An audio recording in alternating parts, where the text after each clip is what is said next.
Intégral Placement, l'émission 100% placement sur BFM Business. Allez, à présent, on vous apporte des idées pour diversifier vos placements. Les diversifier en investissant, pourquoi pas, dans le vin. On va vous aider à choisir les bouteilles à fort potentiel avec l'une des meilleures spécialistes, Angélique Delancsin. Bonjour Angélique. Bonjour. Vous êtes la directrice générale déléguée d'idealwine.com.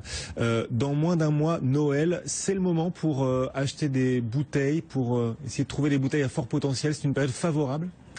Alors déjà, si j'ai bien écouté Frédéric, j'ai compris qu'il fallait dépenser son argent avant la fin de l'année. Donc c'est effectivement un très très bon moment pour acheter parce que à la fin de l'année, vous avez une multiplication des grandes ventes, ventes de prestige avec des commissaires-priseurs qui réservent les plus beaux lots de leurs clients pour les passer en vente à ce moment-là.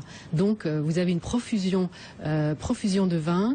Donc sur les vins pour lesquels la rareté n'est pas très importante, n'est pas forte, comme par exemple pour les grands Bordeaux récents, les prix ne vont pas monter particulièrement. Donc ça peut être un très très bon moment d'achat. Voilà, des bonnes affaires à réaliser. Alors justement, pour ceux qui veulent réaliser un bon placement dans le vin, à quelques semaines maintenant des fêtes de Noël, quelle bouteille conseillez-vous ? Je vous dis les belles années de Bordeaux récentes qui ont parfois subi un petit peu la crise ces dernières années. Je pense par exemple au Bordeaux 2005.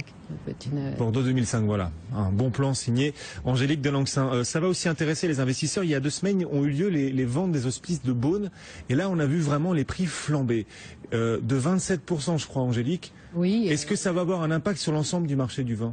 Alors c'est une vente qui est quand même assez particulière. Je dirais même qu'elle est un peu magique parce que on avait beaucoup moins de vin cette année, moins 13% à vendre pour la vente des hospices de Beaune en volume. Et malgré tout, on a quand même réussi à augmenter le produit global de la vente. Alors le caractère caritatif y est pour quelque chose, et donc c'est pas forcément quelque chose qu'on va pouvoir reproduire sur l'ensemble du marché. Mais pour autant, c'est quand même, ça reste un indicateur qui est important. Les vins rouges ont effectivement augmenté de 28% en prix, les vins blancs de 20%. Donc c'est un signal qui est envoyé à l'ensemble du négoce et à l'ensemble de l'activité d'achat de vin en Bourgogne. Donc forcément, ça aura un impact sur les prix. Pas forcément au plus haut niveau sur les très grands vins qui sont eux-mêmes déjà tellement rares qu'ils ont atteint des niveaux de prix extrêmement élevés, mais sur plus l'entrée de gamme qui va tout va monter en fait. Certains ont noté la moindre somme atteinte par la pièce des présidents, mais c'était du blanc cette année, ce qui peut expliquer cela ? Oui, alors Frédéric était présent à la vente, il pourra... Tiens, comme par hasard. Frédéric, qu'est-ce que vous faisiez là-bas ? Aux ventes des hospices de Beaune. La même chose que vous, j'ai envie de dire.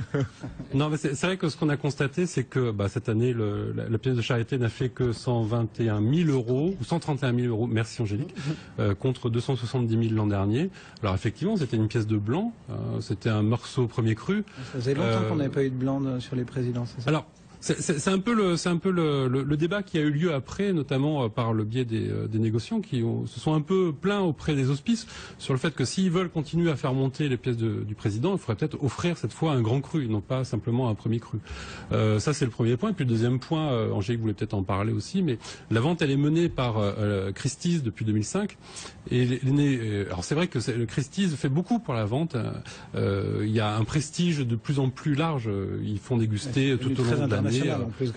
Partout dans le monde les vins des hospices de Beaune, mais par contre ils ont encore sans doute des efforts à faire sur la promotion de cette fameuse pièce du président qui est quand même le clou de la vente et qui fait que on n'a pas atteint les records de l'année précédente. Après, d'un autre côté, les 2 dernières années étaient peut-être des années aussi un peu exceptionnelles. On revient sur des prix qui sont un peu plus raisonnables. Juste pour fixer les idées, cette année, si on ramène ça à la bouteille de vin, ça s'est quand même vendu 5 fois plus cher que la même cuvée 1 heure avant, pendant la vente. Donc oui, l'effet charité continue à jouer, mais pas de manière aussi flamboyante qu'on pourrait le penser. Au-delà des ventes des hospices de Beaune, Angélique, est-ce que les prix du vin sont forcément amenés à continuer de progresser? Je vous pose la question parce que Rémi Cointreau a publié ses résultats ce matin et nous dit que les ventes de cognac en Chine se cassent la figure. Est-ce que vous constatez, est-ce que vous entendez parler d'un ralentissement des ventes de vin également en Chine ? Oui, alors ce ralentissement en Chine, il concerne peut-être, et c'est peut-être pour ça que Rémi Cointreau est affecté, je suis pas analyste, mais il y a une activité qui a très fortement ralenti sur le marché chinois, c'est l'activité du gifting, du cadeau, pour laquelle les cognacs, les spiritueux étaient vraiment en première ligne. Donc si, avec l'arrivée du nouveau gouvernement qui a souhaité mettre fin à la pratique du cadeau, en tout cas dans des proportions importantes comme ça pouvait être le cas précédemment, ça a un impact sur toutes les marques de luxe dont les produits étaient utilisés à titre de cadeau. Pour ce qui concerne le vin, il y a encore un immense marché. Aujourd'hui, nos vins français, il y a plus d'une bouteille sur 4 qui part en Asie. Donc ça reste quand même un débouché gigantesque pour notre activité. Un vecteur garanti pour la suite et pour une poursuite à la hausse des cours du vin. Question, on a eu droit il y a quelques semaines à la vente d'une partie de la cave de l'Élysée. Et je crois bien que Matignon a bien envie d'imiter l'Élysée prochainement. Vente d'une partie de la cave de l'hôtel de Matignon. Vous conseillez d'y aller? Il y a des belles affaires à réaliser dans ce type de transaction? Alors pour l'instant, on n'a pas encore un aperçu complet du catalogue. On a eu juste quelques extraits. On a pu voir qu'il y avait certains vins qui étaient aujourd'hui à leur apogée, et pas forcément dans des millésimes très mythiques, comme si je prends un Bordeaux, on a vu il y avait une bouteille de Château Cheval Blanc 92, une bouteille de Lafite 1993. Ce sont pas des années formidables, ce sont des vins à boire maintenant. Pourquoi pas, dans un principe de renouvellement de cave, vendre ce type de vin. Là où je suis plus perplexe, c'est il y a une caisse de Château Mouton Rothschild 2000 qui est en vente dans ce catalogue apparemment. Là on touche au mythe, on touche à une valeur symbolique extrêmement forte, avec un premier cru de Pauillac mythique, un millésime du siècle, un vin qui va se conserver encore pendant des années.